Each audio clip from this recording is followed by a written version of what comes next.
I'm glad you could make it, and welcome to the very first reading vlog of 2025, which I'm so excited to spend the next full year reading with you. That being said, I knew that our first reading vlog of the year had to be good. It had to be a good one, you know? So I've been plotting and planning for a hot minute about what this reading vlog was gonna be. And my initial plan was to do it, this video ends when I find a 5-star. Reading books I anticipate will be 5 stars. Now, I realized something about myself, and that is that in 2024, I learned my book taste. I did. I learned what I like in a book. I learned what to look for. And I realized that I usually am right.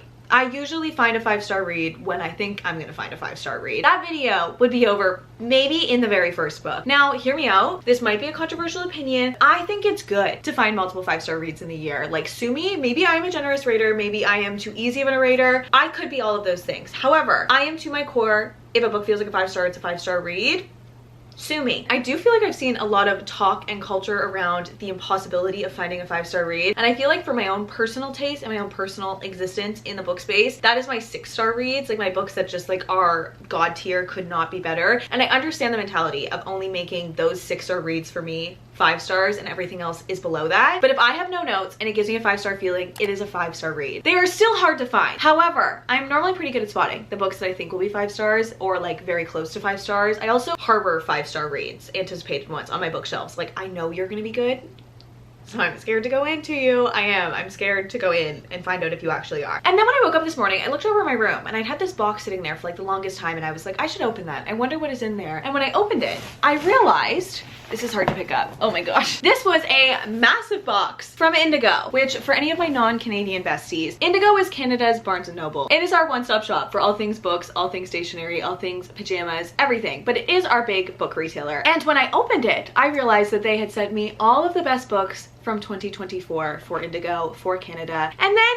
I was confused. So I ran my little self over to my book club and I said, guys, I was planning on filming this video ends when I find a 5-star read, but then I just realized I have the top books of 2024 and I've always wanted to film one of those videos. What do you think I should do? And they had the absolutely astronomically amazing idea to combine the two together. So today we are going to be reading the best books of 2024 until I find a 5-star read, unless I find a 5-star read right away, in which case we will continue reading the best books of 2024 from my corner of the woods over here in Canada with Indigo. There are so many good books in here, some books that I already have on my bookshelf, which tells me that this Indigo list and my tastes are very similar, so we have a very good chance of finding a 5-star or two. For the next week, we are going to be pulling from this little blue box. I have no idea where we're going to start, but I will give you a little bit of a taste of what is in here. We have Intermezzo by Sally Rooney, Sally Rooney's new release that apparently people are really loving if it's on the best books of the year list, that I do in fact already own a copy of. So me and Indigo are in tune with that. However, this would be my very first Sally Rooney ever, which I'm a little bit nervous to not love Sally Rooney because I want the emotional devastation that her books cause to do that to me. Like, I want that pain inflicted, you know? Hence why I haven't read one of her books yet. My absolute baby, Just for the Summer by Abby Jimenez. This is top tier, probably my best romance for 2024. I understand why it's on this list, and I love that Indigo in Canada agrees with the love for Abby Jimenez. A Song to Drown Rivers by Anne Liang, which I've seen everywhere with these gorgeous, beautiful sprayed edges. The Briar Club by Kate Quinn, which I actually saw my aunt reading over the holidays, and I texted her today when I saw it was in here, and I was like, was it good? And she was like, no, it was amazing. It was so good. And I think it's like a mystery thriller, historical fiction kind of mix, which is what God of the Woods was. And that book,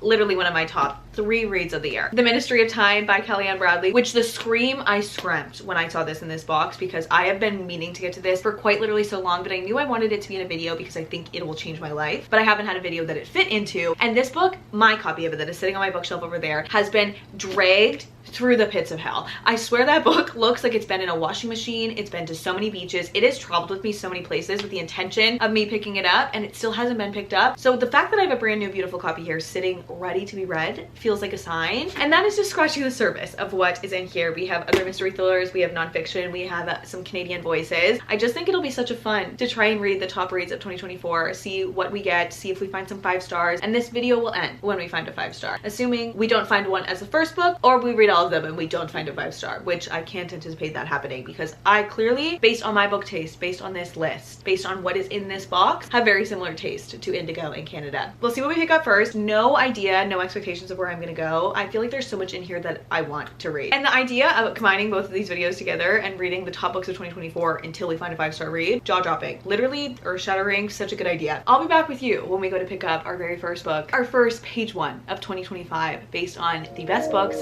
from 2024.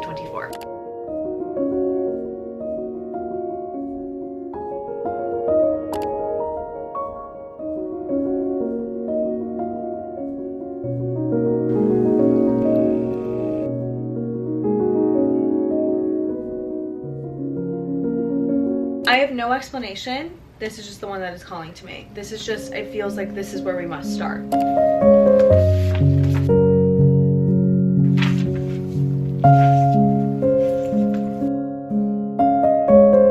Immediately, the no quotation marks is weird. It's gonna take some getting used to. Like, looking at this page is overstimulating, but I feel like I could get over it. Famous last words.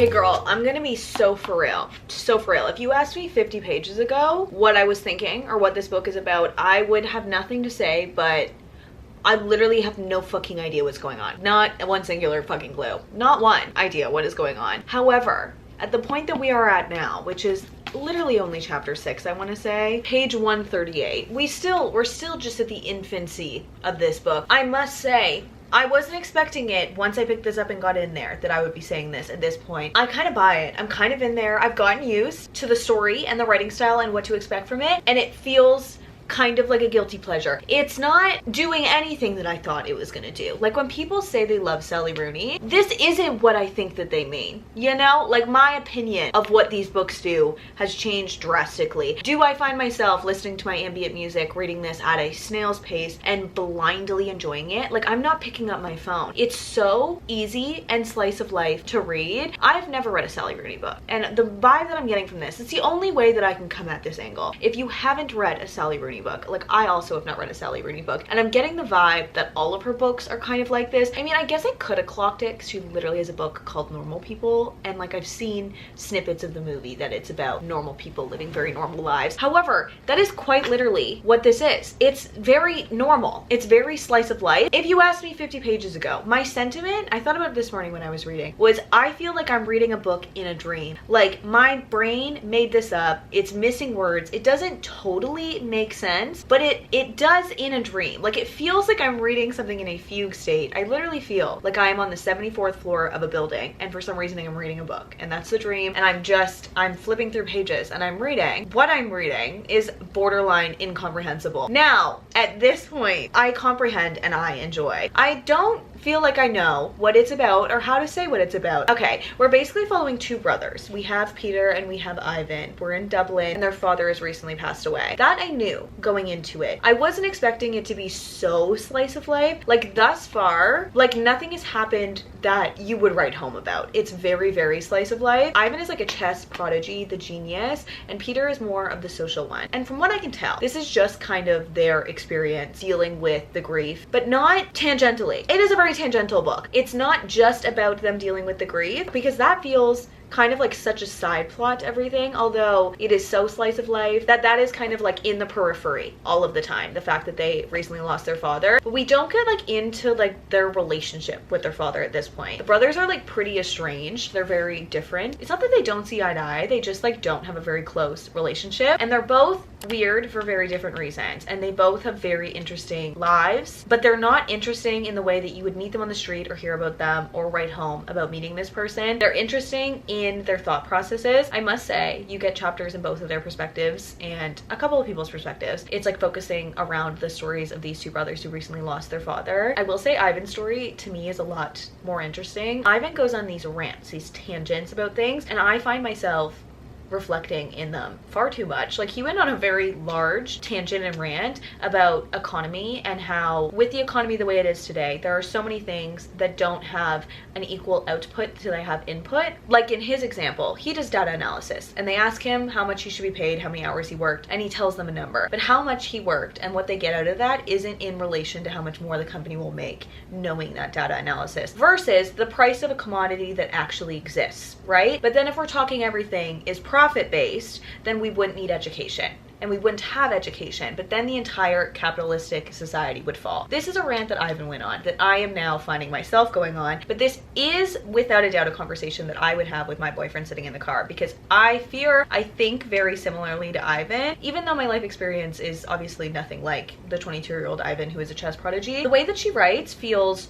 very normal, in not a bad way, in like such a slice of life way. She's not even trying to romanticize anything, which I feel like is normally what authors are trying to do when it's very slice of life. She's not romanticizing these characters' existences. She's just saying it how it is, and it's so blindly enjoyable is not the right word, like addicting to read, because it feels like you're watching someone, like you're a fly on the wall is the best way to explain it. The writing style was hard to get into. The fact that there's no quotations is very odd. Like there's been a couple of times, especially in Peter's point of view, that he thinks to say something and then goes, no, I shouldn't say that, and then the person will respond. So it's like, so you did say that? So I find myself confused, definitely a decent amount of the time. And I'm not reading it fast because it doesn't feel high stakes. Like I'm reading it slow, trying to genuinely understand it. I will say Peter's point of view is borderline pissing me off because I feel like there are legitimately words missing from his thoughts. Like we're just in their thought trains, and it's so tangential. Even in their thoughts, they're like,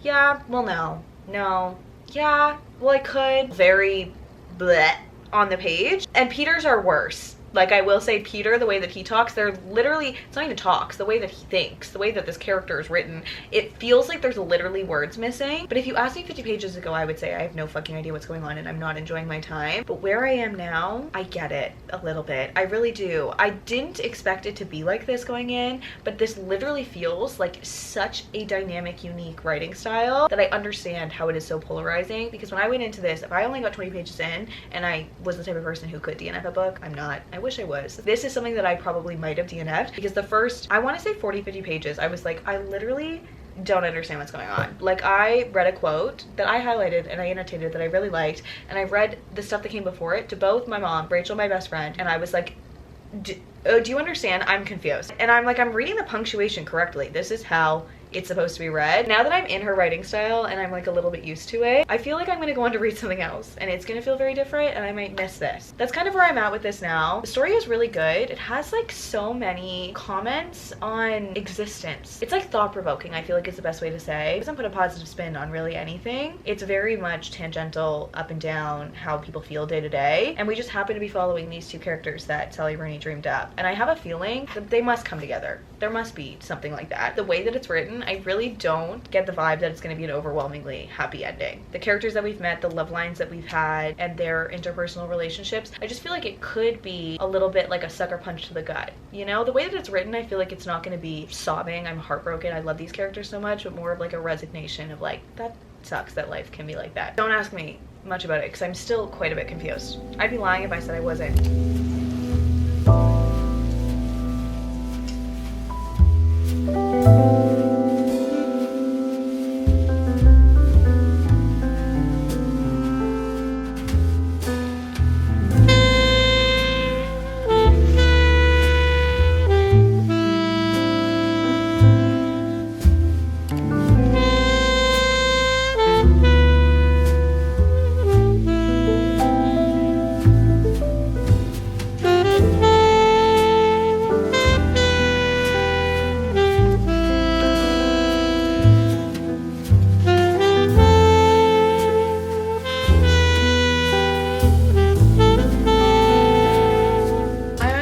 What I was expecting going into Sally Rooney's writing. Like I knew it was gonna be different, but I honestly thought it was gonna be like a 5-star read for me. Like I thought I was gonna love everything that she wrote, but then going into this, when I immediately started, I was like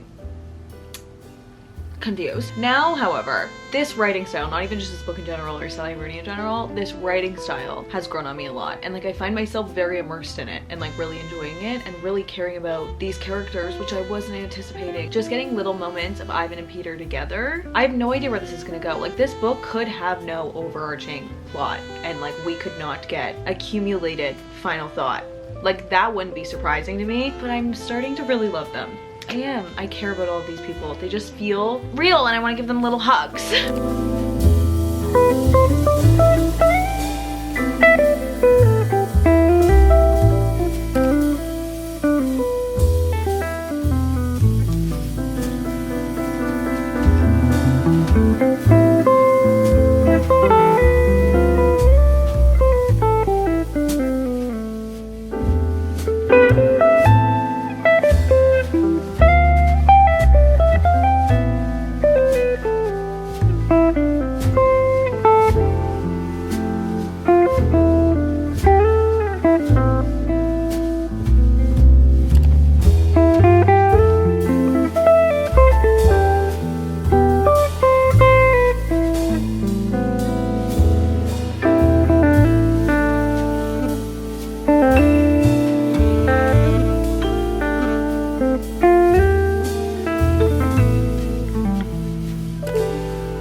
many, many days seated here and various other places around this room, we've officially completed Intermezzo by Sally Rooney. We did. We are done it. I feel like I started this 6.5 months ago. Don't take that, let me say more, because don't take that as a bad thing per se. I kind of don't even know where to start. I literally like got up, put my makeup on, got ready for the day a little bit, knowing that I had to film this, and now I'm sitting down and I'm like, I still don't really know what I should say. I kind of feel like I'm not smart enough for this. Like I did take something from it, but I feel like there was so much more to be taken that me with the level of intellect I have didn't take. However, I read it and we're sitting here, and all that we can really do in this moment is I can tell you what I got out of this experience.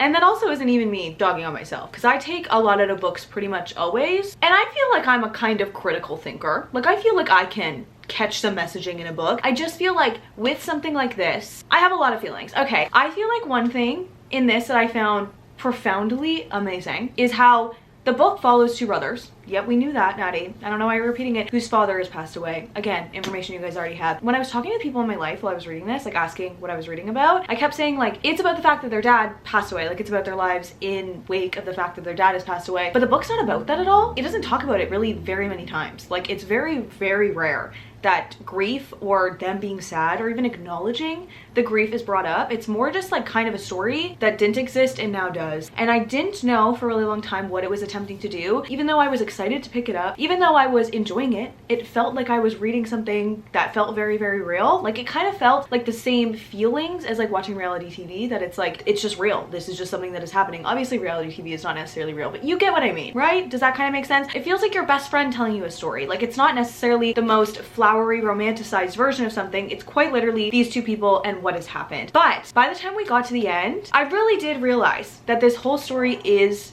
in totality in wake of the grief of them losing their father, and it isn't necessarily some crazy profound final thoughts on that, more so just the nuance of things that happen when you're going through grief and you just have to get up and you kind of have to keep going. And the way that I realized at the end how tied together it was and how this story would not have what it had if it didn't deal with the grief kind of silently in the background, which I feel like is just so common for people. Like I feel like you just never know what anyone is going through, and that's what this book really does. You have no idea what anybody is going through ever, and someone's always going through something like this. It's an inevitability. We are going to lose people, and these things, dealing with these things, normal life outside of that, and then reflecting back on that, it just was a very interesting take. Made me feel a lot of things. And with all of that being said, all of that praise, all of that appreciation for what this is, I did not want to pick it up. I didn't. I wasn't necessarily having fun. I'm not gonna lie. I really am hypersensitive to like this type of writing, these types of emotions. Like I take a lot out of books always. I feel like if you've ever seen my face before, it's a common trait, because if you've ever seen my face before, you've probably seen me cry. And this was heavy. Like it felt heavy. Like by the time I was getting near the end of it and I was like, I had 30, 40, 50 pages left, I was kind of counting down because I did want to know how it would wrap up. And I really thought I would come on here and be like, and it just ended. It did just end, but I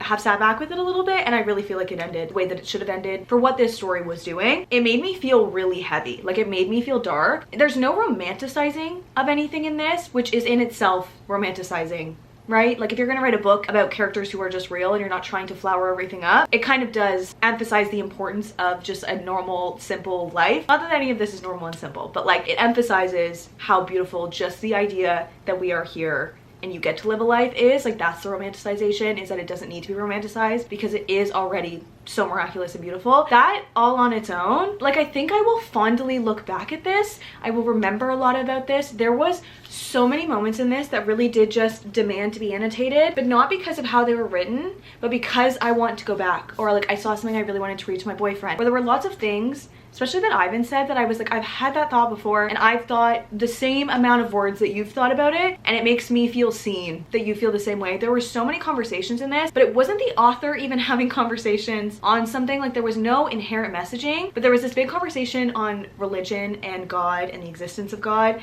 that I appreciated in this, because there was no answer. Like it was more just like the way that a lot of people our day and age just talk about the concept of religion, the concept of believing in something abstractly, and then like we don't know, so like we can move on, like we're next chapter. I don't know, there was a lot about this I really did enjoy, but it does not neglect the fact that I don't love the reading experience. I think I will think very fondly of it. I am very happy to be done and to be able to like kind of shovel these emotions away a little bit. There was no like big emotional draws. There was no moments that I was just like immediately sobbing. I will say my eyes did prickle when I finished it, just like in retrospect, just like holy fuck, that was really heavy and that was hard. The whole thing was kind of heavy and hard, so there was like no give and take, no moment that just like immediately draws tears. It wasn't sad. It wasn't necessarily sad. If anything, it was just very blunt. I understand how this is 5 stars for so many people. I understand the value that a lot of people take in this, and I took a lot of value out of it, but it does make me feel when I'm reading something like this that I'm not necessarily enjoying. Like I want to read it, I do, but I'm not like entertained. This isn't like the reading that I would do for my free time instead of watching TV or being with my friends, my like enjoyment, peaceful time. This isn't what I would normally want to feel like in those moments, and it does kind of make me feel like, why didn't I read a classic or read a book that I've wanted to read for me, self-help wise? Why didn't I read something that I read in school that like I obviously didn't take a lot out of because I was a stupid kid in grade 11 who didn't think that they would ever be a reader? That was an emotion I had often reading this. Even though I did really appreciate it, I don't feel good leaving it, is how I feel. And I understand with every fiber of my being how this is 5 stars for so many people. She encapsulates the human condition in words that aren't even beautifully written, but just like so real, and it's so cut and dry. Like it's kind of confusing to read sometimes because it's literally explaining an action. There's no like, and then they traveled along the beautiful blue street. It's like across the road, grabbing a coffee, going over here, forgot my umbrella, calls mom, hi. I hate the sound of her voice. Very cut and dry, kind of like a screenplay, but then it does elicit emotions and you learn the characters very slowly but surely. And then I had moments that I liked each of them more. There was a lot. Characters feel very well thought out and they felt very like put through it and conditioned, and they make a lot of sense. I don't really know how to talk about it. I'm glad that I read it. And I know that this is maybe not vibe of every single Sally Rooney book. I still think I would one day like to read Normal People before I watch it. I liked it. Like I have so much love for it and appreciation for it, but I didn't enjoy my time reading it. However, it was not a 5 star for me. No 5 star feelings. I actually have no singular ideas of where I'm gonna rate this. I'm not even gonna log it in any of my apps yet because I actually have no fucking idea. I appreciate this so much and I feel like it will grow on me as I remember them because they're so fucking real. They're real experiences. Like I can imagine having dreams about scenes in this. They felt so real, and not even in a it's so believable, I love them so much real kind of way, in like a it literally feels just like real, like very mundane normal things that I just you painted a picture in your head because it was just so easy to imagine. Not a 5 star for me, definitely not. So we'll be moving on. I'm grabbing something so out of left field, so different than this out of the box because I need serotonin now. I'm glad I picked it up, and I don't think I would have for a really long time if it weren't for this video. So good things. I think I need a hug.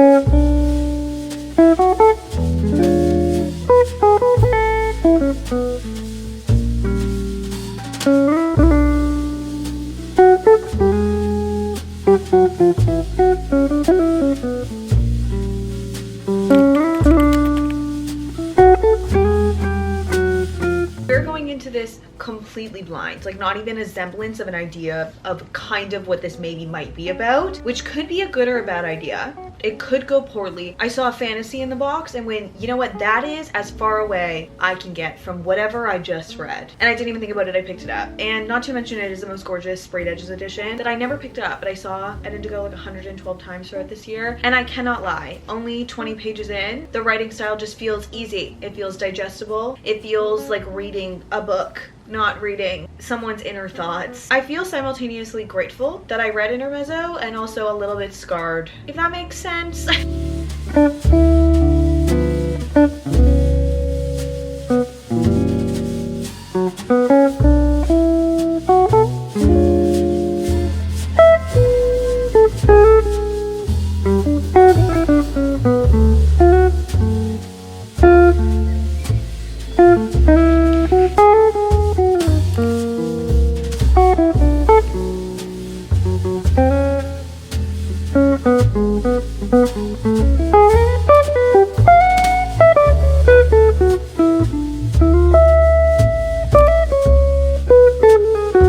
I can't even lie, I honestly kind of think that I have been searching for something like this, for this. I think I have been actively on the pursuit of a search for what this is. I'm constantly itching for the feeling of a fantasy, even like the world building, everything, and then find myself reading so many fantasies back to back, and they're always 600 pages, so convoluted. There's always so much involved. It's not like a fun little time. This, however, I feel like I have been searching for a sub 300, sub 400 fantasy romance, which, well, I have no idea what's going on with the discourse between the difference of fantasy romance, romantic fantasy, and romantasy on TikTok. Whatever this is, I think I have been searching for it. Love this. I'm having so much fun. I am actually halfway through this. I'm like just over halfway. Page 166 of like 305, something like that. Which, talk about music to your ears. A fantasy that's good, that's like around 300 pages. I've been searching for you. Did you know that? The world building in this was quick and easy to understand. I'm obsessed. I'm a little bit obsessed. I'm having so much fun. I am 166 pages into this. I don't think I read 166 pages of Intermezzo in one day, point blank, period. And like, I'm not even putting this down yet. No, no, no, no, no. I'm gonna take a chance on a walk and I'm gonna sit right here. And well, no, I'm gonna sit in bed because this spot is done for the day. It's time to get comfortable in bed now and do the same thing I was doing here over there. What this is about, we're basically following a female main character who's from a very small village that has been ravaged by a rival kingdom. I just have so much love for this female main character in a way that I really cannot explain. These kingdoms have been fighting back and forth. I just want to hold this up here because it's so beautiful. Like, this edition is so stunning. I don't need to though, put her down here or something. And she has been cursed or gifted with beauty, like unmistakable, undeniably beautiful beauty. And I will say in the beginning of the book, we talked about it a little bit too much. It was like every other page, she was like, I know I'm so jaw-droppingly beautiful, and that's my only value. However, it is really integral to the story, and now it's not pissing me off. I look back at those moments fondly now, so that's okay. But her kingdom has agreed to send a sister wife, essentially a concubine, to be gifted to the king to like kind of be a peace offering. However, it's not a peace offering. She's going in as a spy, baby. Yep, she is. And she's going in with her best friend, her childhood best friend, who's going to be her lady maid in the castle, and therefore she is sent to spend 10 weeks training with her king's right-hand man. So soft and so sweet. I feel like every time I read a fantasy, which I honestly cannot think of a single one right now, literally not one. However, I recall saying these words to a camera before, so I've clearly read one before that is not really physically based. There is so much value and so much fun and so much enjoyment value of a fantasy where we have a female main character, whether she is strong or she is not, that has to be extremely mentally strong and extremely physically strong and learn to fight and go through the entire training process. There are so many amazing books like that. However, reading a book where the character has to be very mentally strong is always kind of enlightening. You know, it's kind of a nice, fun experience. This character doesn't have to be skilled with a sword. This character has to be impossible to not fall in love with. And I'm loving it. Her character growth in this has been very sweet, but very fast. It's really, really fast paced and really, honestly, very fun. I'm having a lot of fun with this. I can't even lie. I have annotated like way more of this than I would have anticipated going into like a random fantasy. I'm really obsessed with the way that she writes, and a lot of like the sentiments and thoughts that our female main character has are just very soft and sweet. And there's so much about this story that is very soft and sweet. And I feel like normally in a fantasy you get that soft and sweet, but it's on this like very dark, bloody, war-torn background. And while that is definitely a part of this, it somehow reads lighter, it somehow reads softer, and like her experience and her explanation of blood is like such a foreign thing, like something that she has now seen and is not happy about and is trying to cope with. I love her as a character. I love the friendship. I love the sweet, soft experiences that we're getting with these characters. And she's conniving and she is smart. I will say the beginning was a lot faster. The beginning was really fast, not too fast. Like, it was a good amount of pacing. And there's been a couple moments that it's lulled a little bit. I've been searching for something that would make me feel like this and not be like a 600-page commitment. And I really appreciate how the characters are growing and everything that is happening with them, and just like the actual like act of what they are doing is very interesting. At every single turn, I feel like what you expect to happen, something kind of a little bit different happens, but then you're like, that should have happened because now the story is better. I'm having a lot of fun, a lot more than I thought I was gonna have. This is my first Anne Liang book, and I fear I'll be reading more because I'm a very big fan of this. If you've been looking for a softer, sweeter, less intense, less emotionally dark fantasy that is like kind of less of a commitment and more just kind of entertainment value fun, I think this could be a good option. There's a chance that I finish this tonight. However, those are cursed words because every single time I say that, I never end up staying up and finishing it. So rewind, take those back in, and maybe we will. The fun value, the entertainment value is very high, and reading this, I think in contrast to Intermezzo, this just feels like light and enjoyable, which I can't lie is kind of the reason that I read. I have a lot going on in here. I'm trying to escape that sometimes, you know? And this is doing it, can't lie.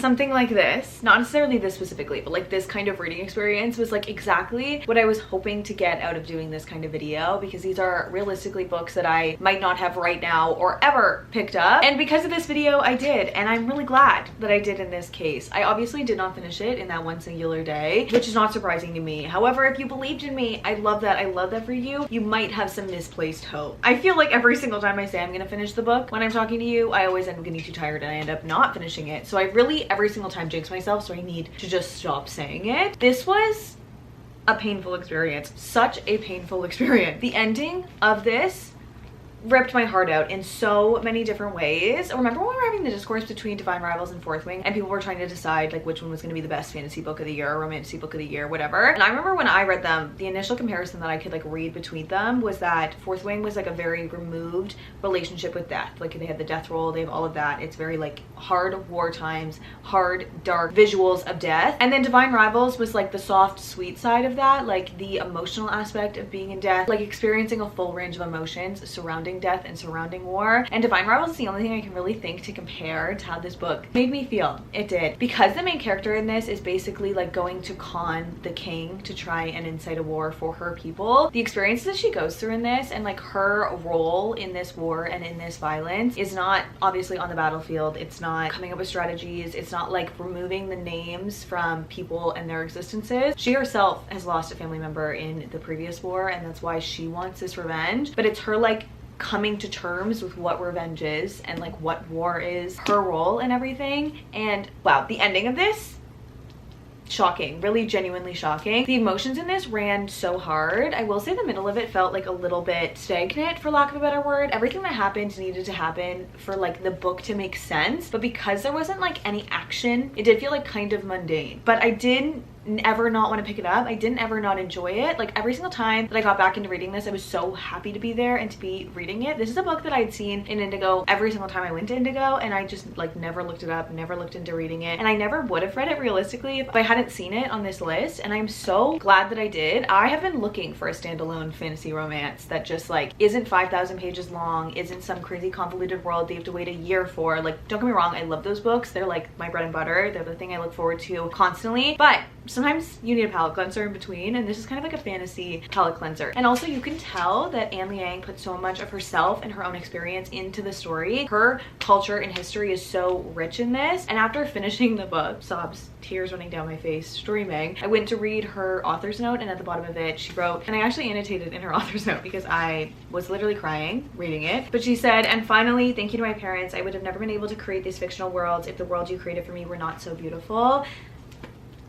Tears, actual fucking tears. This world is so beautiful and so rich with her culture, and the characters in this are so, oh my god, so sweet and soft. They felt so real. This is another really good book for like depictions of war and of violence and the experience of like needless war and needless violence and how that just like tears apart people from the inside out. It was so well done, so well done. I'm so happy that I read this. This is a book that's definitely gonna stick with me, kind of like Divine Rivals did, that it just like has this like emotional little twinge in my heart because of how the characters make you feel. Like her connection to the characters in this book and how understanding and like willing to understand people our main character was in this was part one, beautifully executed, also very thought-provoking and very well done, especially on like the beautiful backdrop of this world. That being said, I did not get 5-star feelings. I wouldn't change a single sentence, page, word, anything in this. Nothing. I wouldn't ask for it to be any different. This filled its purpose 100% through and through. The ending of this,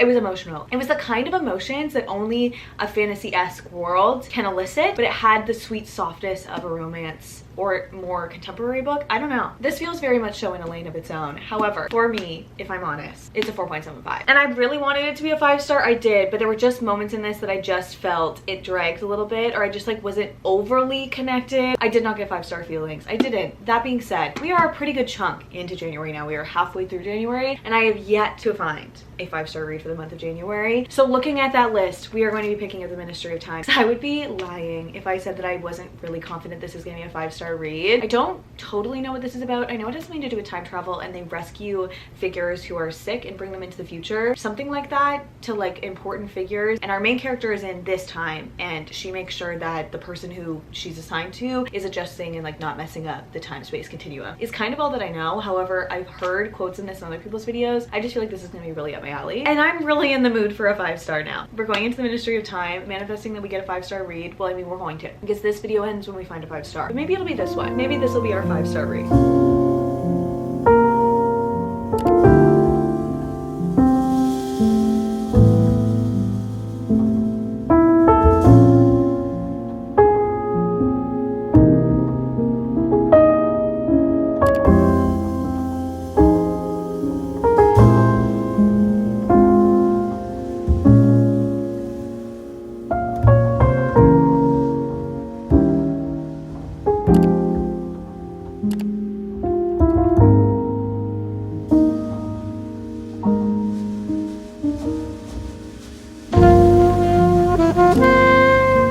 There is nothing better than picking up a book you think you're gonna love and get through like the first couple of pages and be like, yeah, okay, yeah, no, I was right. I think this is gonna be exactly what I thought it was gonna be, or at least feelings wise, because I honestly 9 times out of 10 don't really know what's going on in a book before I picked it up. Even if I read the back, I have the most unimaginative imagination when it comes to imagining what a book is about based on 10 sentences. It's true. And I am literally only like 8 pages in and I'm already obsessed with the writing style of this. I think one thing about literary fiction that I've found last year that I really do love as like a literary device is I find in literary fiction the characters can talk at you like they're telling the story and it works. And it's something about that delivery of a story, that breaking of the fourth wall, that just is like such a fun facet of literature. I'm already obsessed with this in so many different ways. She's interviewing for this job and she does not have the clearance for it. Also, the book starts with her saying, she said my name. I don't even say my name in my own head, and she pronounced it correctly, which is odd. So I feel like we're not gonna know this character's name for a really long time. Like I think that's gonna be a part of the story. And hey, maybe that's a really wrong analysis and I'm just throwing out a wild theory. That's also very, very likely. But she didn't have the clearance to do this interview, and now that she's gotten the job, she finally has it. And the girl is explaining to her what the job is, and she's like, we're basically working like with refugees, but they don't really like that term, so we call them expats. And she's like, expats from where? And the girl goes, history. And she goes, sorry? And the girl shrugs and says, we have time travel, welcome to the ministry. And then our main character goes on to say this breaking of the fourth wall moment that I'm just obsessed with, setting up this story. Anyone who has ever watched a film about time travel or read a book with time travel or dissociated on a delayed public transport vehicle by considering the concept of time travel will know that the moment you start thinking about the physics of it, you are in a crock of shit. And I'm here to tell you, don't worry about it. All you need to know is that in a near future, the British government developed the means to travel through time, but had not yet experimented with doing so. To know whether they had truly adjusted to the future, the expats needed to live in it, monitored by a full-time companion, which was, it transpired, the job I'd successfully interviewed for. They called us Bridges, I think because assistant was below our pay grade. I had heard a lot about the beginning of this story, but this is such a strong beginning of just like setting expectations. Like I appreciate that this is a time travel story that is not gonna go totally the sci-fi route and be like, this is the physics of everything. She's literally saying like, don't expect that, okay? You're just, this is what you need to know. Listen to my story now.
Maddie, you look really fucking awkward in this sitting position, it's because Chance is in fact laying on me right now, which never ever happens anymore. He never of his own volition just straight up cuddles me anymore, not very often, and I don't want to disturb the baby. He just rolled over. Are you comfortable? Will you stay, please? The life of a teenage mom, says the 26-year-old owner of a dog. We are like just at the halfway point of the Ministry of Time on page 168. Yes, in the middle of a chapter, because if there is one gripe that I have with this book, and it's a big one, it feels like a big one during the reading experience of it. So editing Maddie, depending on how you feel about it, remember how big of a gripe you felt about this in the moment. I think I'm on chapter 3. I think I'm literally on chapter 3. This is some of the longest chapters I think I've ever read in my entire life. Maybe that's dramatic, but these chapters feel criminally long. I was pretty well right about what I thought this was going to be about in explainability portion of it, if that makes sense. This is heavy on the literary fiction. Like, I would not classify this as anything other than literary fiction, and it reads like a literary fiction. There's obviously so much more messaging and story in here than you're expected to get out of how you would describe this book. But we're following a character who is still unnamed, and she is the bridge, which is like the equivalent of the caretaker, the assistant, the helper to the people that have been brought forward into the future, semi-important people throughout history that they know died when they took them, so that it wouldn't disrupt the whole time-space continuum situation, which I do so appreciate that this is not trying to be sci-fi. The whole time travel-ness of this is obviously so important. Like, it's the whole story of this, and like what we do with time travel and like the changes that can and can't be made are the whole story of this. Like, it's a whole like overlying plot and question for like everyone involved in this situation. It doesn't matter the physics of it. All you need to know is that they went back and they grabbed these people. They're calling all of the people who have been taken by the year that they were taken instead of calling them their names. And we also don't have our main character's name still, unless I'm stupid and I missed it. However, the fact that we're calling everyone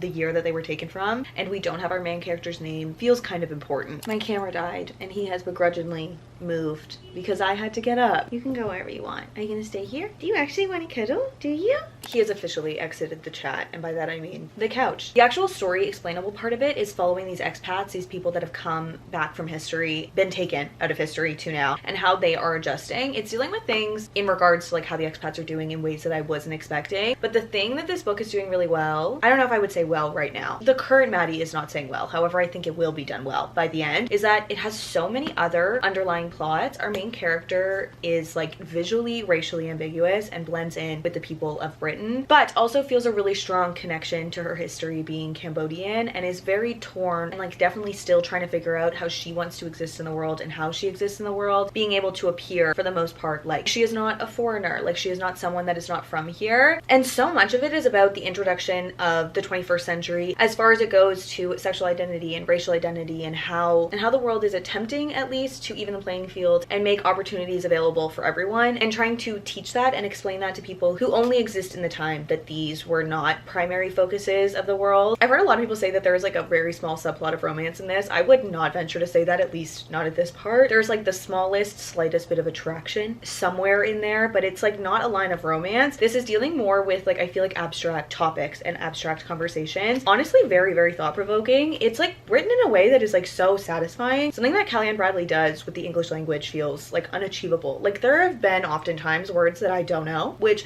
I don't encounter that in books very often, to be honest, because English is my first language and I read for a living. So I, for the most part, very rarely read books that I like just genuinely don't know what words mean. I've encountered it a lot in this, but the way that she uses word, like the English language, is pretty unique and interesting. And also just like she explains things in her own tone. It feels very new, it feels very different. The story feels very new and very different. I think the literary fictionness of this, like the fact that I am halfway through and I kind of still have no fucking idea what it's about or where it's gonna go. Like, I could try to tell you what is going on. Like, we are in the midst of, I think, a mystery plot. Not a mystery, like a mystery thriller kind of plot, but there is something going on. We don't know what it is. And I don't want to tell you what it is because I obviously don't want to spoil it and I want you to go in this completely blind. However, if you asked me to spoil it for you, I don't think I could, because I still feel like I don't really know. I have a very strong, one, hope, and B, thought, I'm pretty confident that it's all gonna really wrap together at the end and I'm gonna be like, okay, so that's what that was for. I'm enjoying the reading experience of it. I've annotated like really genuinely a lot of it. The way that she writes is really interesting, and there's been so many interesting conversations and like thought-provoking details. Kind of funny too. Like, it's very like 21st century core. Like, it feels very modern because they're explaining things to them that just like feel so obvious to us, or like even explaining like the world wars to someone who was around way before them and like the atrocities that happened in them. She feels uncomfortable explaining them because it's not her history to explain. Very interesting. I'm a big fan of what the story is doing. I just, however, feel like the chapters are really long and I'm a little bit like confused about what it's about. Like, if someone in my real life who I knew would never read this asked me what I was reading, I don't know how I would explain it beyond how I explained it to you. Like, even if they were like, just spoil it for me, I'm curious. I don't think I could right now.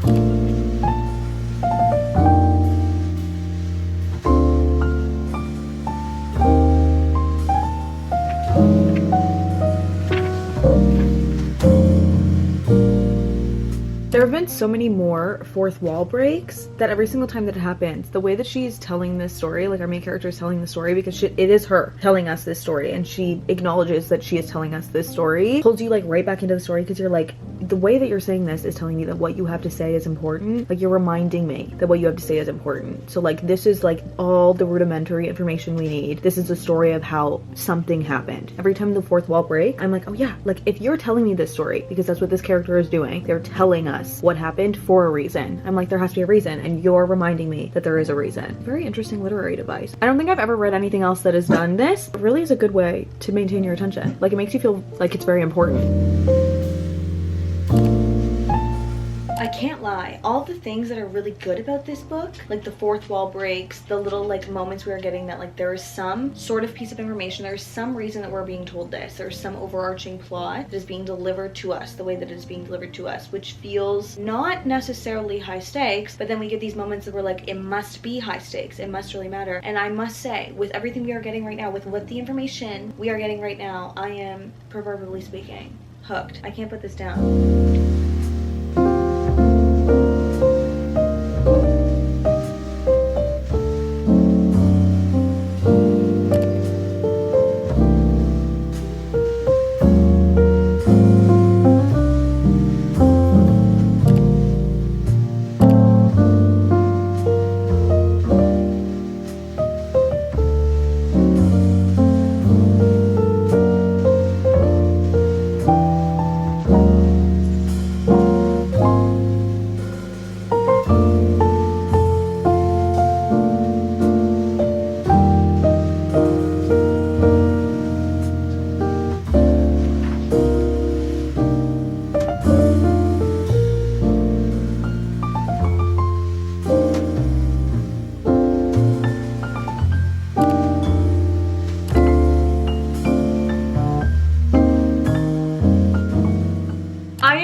And I am happy to report that we did in fact find a 5-star. We did. I know, it's crazy, we did. You know what, I was scared for a little bit there that we were gonna reach so many 4, 4.5, 4.75 stars, and it was never that elusive 5-star. We were never gonna find her. However, in this, we did find her. So huge round of applause for the book that I honestly did think would be 5 stars for it being a 5-star. Yeah, I literally don't have the words. However, if we're gonna talk about this, if we are going to sit here and talk about it, which by the way, I did wait a little bit, a couple of days before I decided to end this, because I was like, what if I give this a 5-star? And I look back a month from now and I'm like, it wasn't a 5-star, and then I never finished this video, you know? I'm confident that this is in fact a 5-star for me. Caveat, I have no fucking idea who to recommend this book to. I have quite literally no idea who to tell to read this, like what kind of person would like this, because it does so many things, it tackles so many things, and I think it does them very well. However, it's kind of not describable. It's untropable, it's unexplainable why I liked it as much as I did. I think the writing style in this was so unique. This is like an example of an author using language in a way that's just like, wow, you took the English language and you made it your own, and you did something so crazy and weird in this, and it just connected with me. I don't really have a verbiage to try and explain the way that she wrote. The way that she writes is very conversational and like thought-provoking, in the sense that she compares like a feeling or an action to something that you would never compare that feeling or action to, but you're like, oh my god, I get it though. I know exactly what you're trying to say. I would have never worded it like that. How you worded it, rip my fucking heart out. There's one quote in this that I've seen a couple of people share that did genuinely rip my heart out, which, like, look at the annotations in here. It's every single page. Okay, I lied. I found 2 because I know which one I want to read, but I also, there's just so many out of context quotes in this that are just jaw-dropping. After all, the things that happen between lovers are lost to the works of history anyway. He lives in me like trauma does. If you ever fall in love, you'll be the person who is in love for the rest of your life.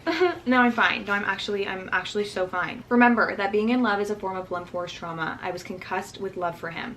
Yeah, no, tear my heart out. But the vessel in which this tore my heart out was so unique and unlike anything else that I've ever read that I genuinely don't know who to recommend this to, because it is this obvious love story. Because the story that we have, she is the bridge, she is the helper of this 18th century Navy guy to make him acclimated in today. And obviously that situation is gonna breed emotions, you know? Like, everybody is out of their depth, everyone is confused, and you have this one person who is there and who is to help you. And unless you like viscerally do not get along, if you spend enough time with someone, especially in something like this, we're gonna get what we got in this. But the way that this wraps up, the way that this rips your heart out, the story as a whole was so well done and so full circle. Everything about it felt complete. It's not what you expect it's gonna do. And also the comedic relief of the fact that we have these like 18th, 19th, 17th century people trying to acclimate to like watching TV or having a cell phone or like learning how to type and being shocked that someone can type without looking at the keyboard. Stuff like that. There was that comedic relief, but there was also these soft, sweet moments that like love will always transcend time. Like, love is something that humans will always experience very similarly, but then them also being very confused about how love exists nowadays. What do you mean I don't have to,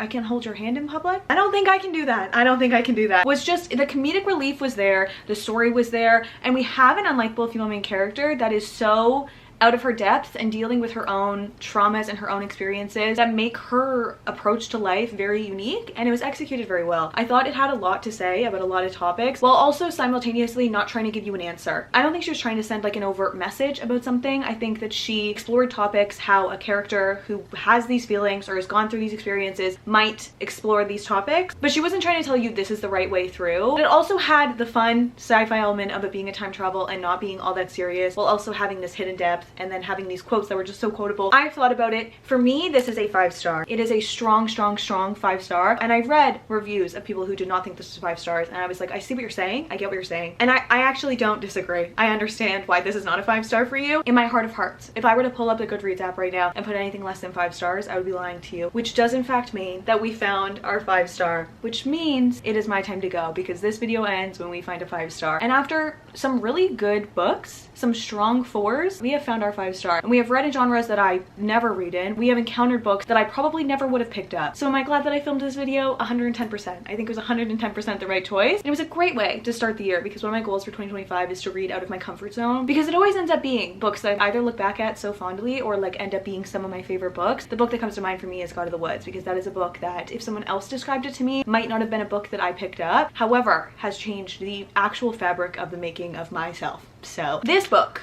these quotes burned into my brain. And on that note, I've definitely kept you here for far too long, because when I read a book that I really like, but that I don't have something to compare it to and have never talked about something similar to, I have a tendency to jibber jabber, which I feel like is what this video was. Sorry in advance. Actually, sorry now, because you just watched it all if you made it here. Thank you so much for spending a little bit of your day with me, and I hope to see you in the next one. Love you. Bye. I think this is now just how I have to start every single year, because these are books that I probably would have never picked up. I feel like I've all burned a little bit of an imprint on my heart. Different sizes, but an imprint nonetheless.